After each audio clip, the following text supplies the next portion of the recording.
Hello students, in today's lecture I am going to cover identify the set of objects for your problem domain, then identify the classes which will give the definition of respective objects, then specify the attributes along with their visibility. That visibility could be either a public, private or protected, then some examples related to that, and then finalize the object definition for problem domain. Identify elements of object model. An object can be anything, place, person, organization related to your problem domain could be say as a object. A problem domain is nothing but a area for which you are going to develop a software system. So for that problem domain we have to identify a set of objects. Now what that object can be? Object can be any external entities related to with that system. Object can be things related to that system.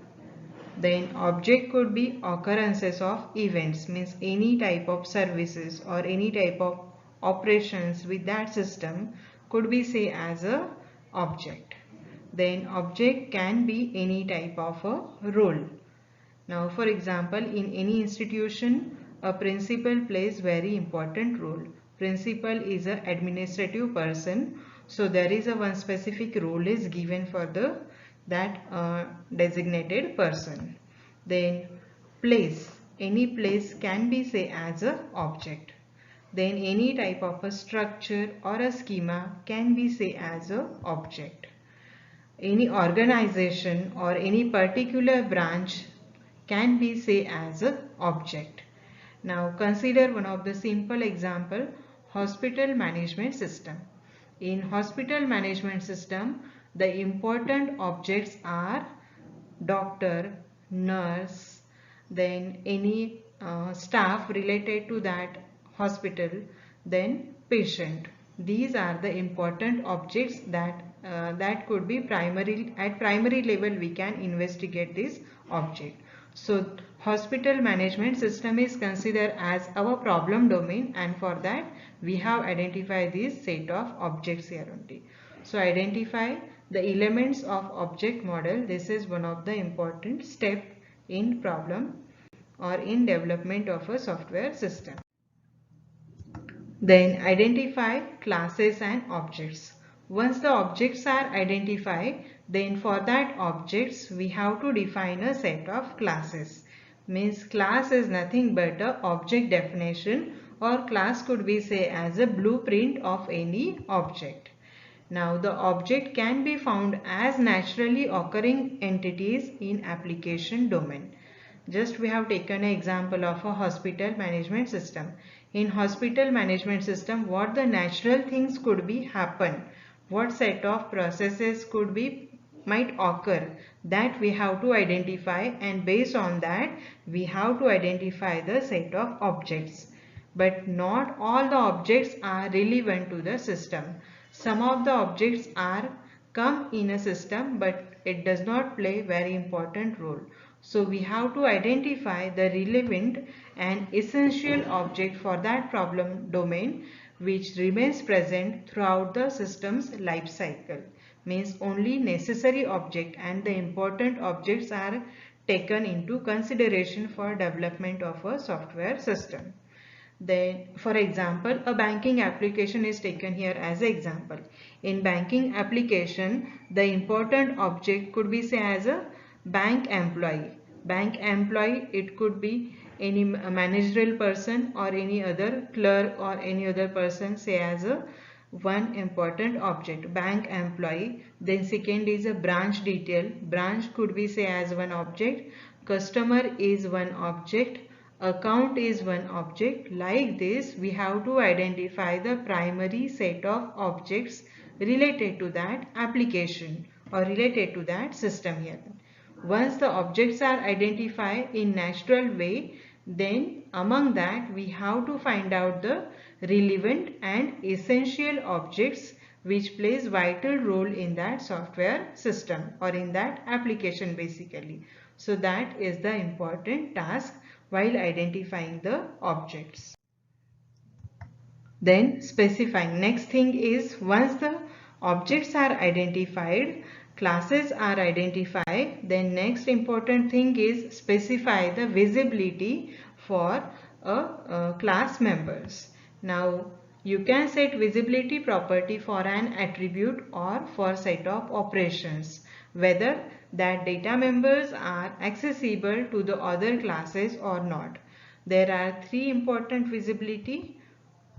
First one is public. Public members means the members which are visible or which are accessible throughout the system. Anyone can use it or anyone can operate on that.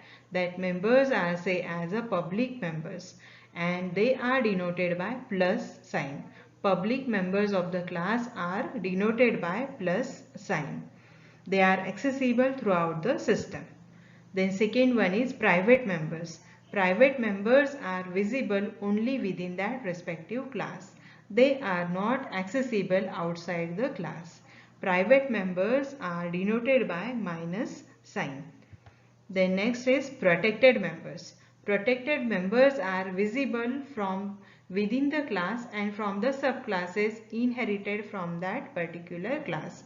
Means where inheritance mechanism is applied in a base class and to the derived classes, the members are accessible, then that members could be say as a protected members, and they are denoted by hash symbols. So basically public uses the notation plus sign, private uses the notation minus sign, and protected uses the hash symbol here.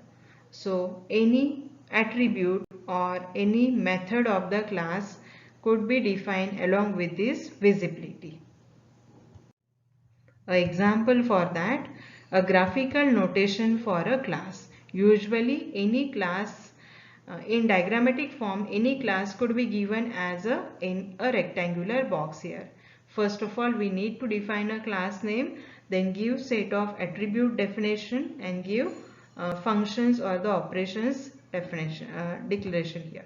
So here example taken here is a customer is a class name here. Customer is one of the class considered here, and for customer the necessary attributes are customer name, address and phone number.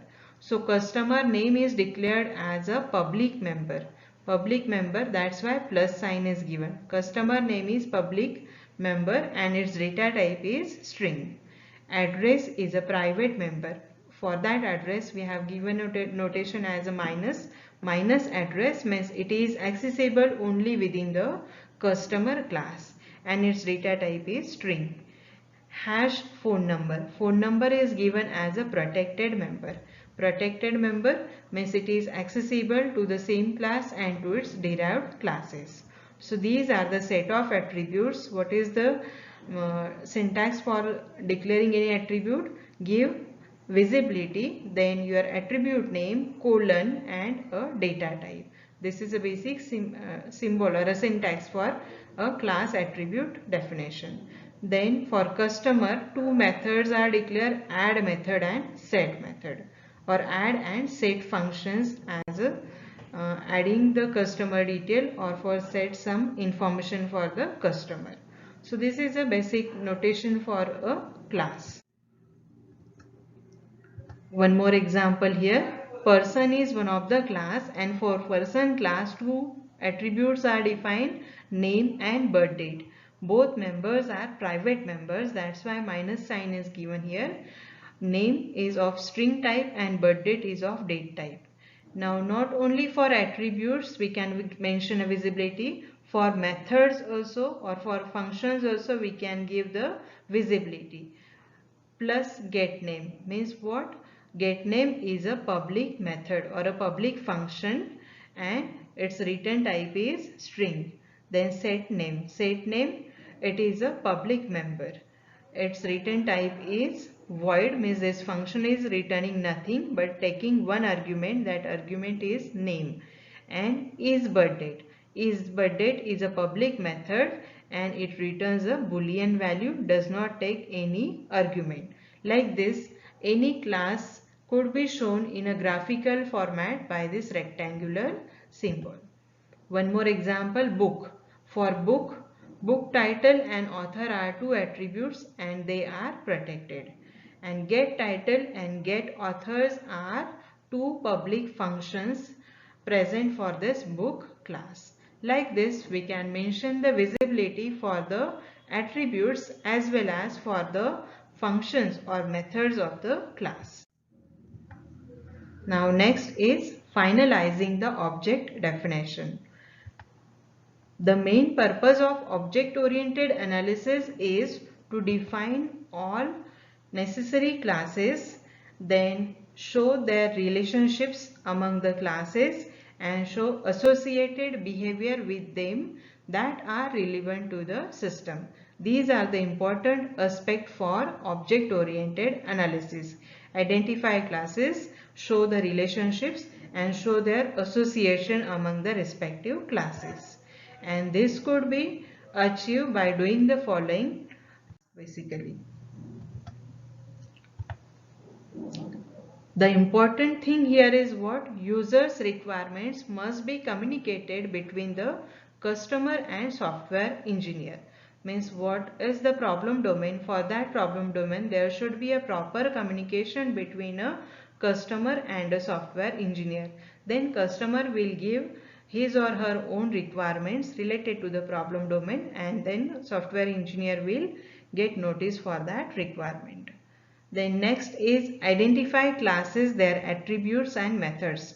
Once all the requirements are gathered by software engineer, then next important thing is identify the necessary objects, identify necessary classes, their attributes and their methods. Then next is define class hierarchy. There could be n number of classes could be identified. So arrange that classes in proper structure. You need to define a certain hierarchy for that classes. Then next is represent inter-object relationship. Number of objects could have communication between them and you have to show the relationship or the association between that objects. Then also important, one of the important aspect is model object behavior. How that object is communicating or how it is behaving, it is necessary to show that through a particular model or through a diagram you can show that communication.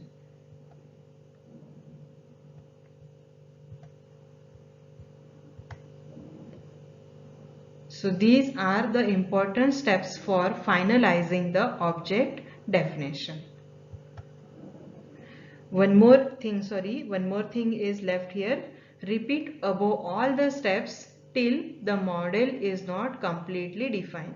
Means important thing is gather all the requirements, identify set of objects, identify set of classes, their attributes, methods, then define a structure or a schema and a class hierarchy, then show a inter-object communication, show the object behavior, model that object behavior and repeat this step continuously till the object is not completely defined. So here is the end of our first chapter, object-oriented principles and concept. In this chapter we have discussed about object-oriented software engineering, its history, then object-oriented analysis and design, how it is related with software engineering and some of the terminologies like class, object, polymorphism, inheritance, these concepts from object-oriented paradigm. Thank you.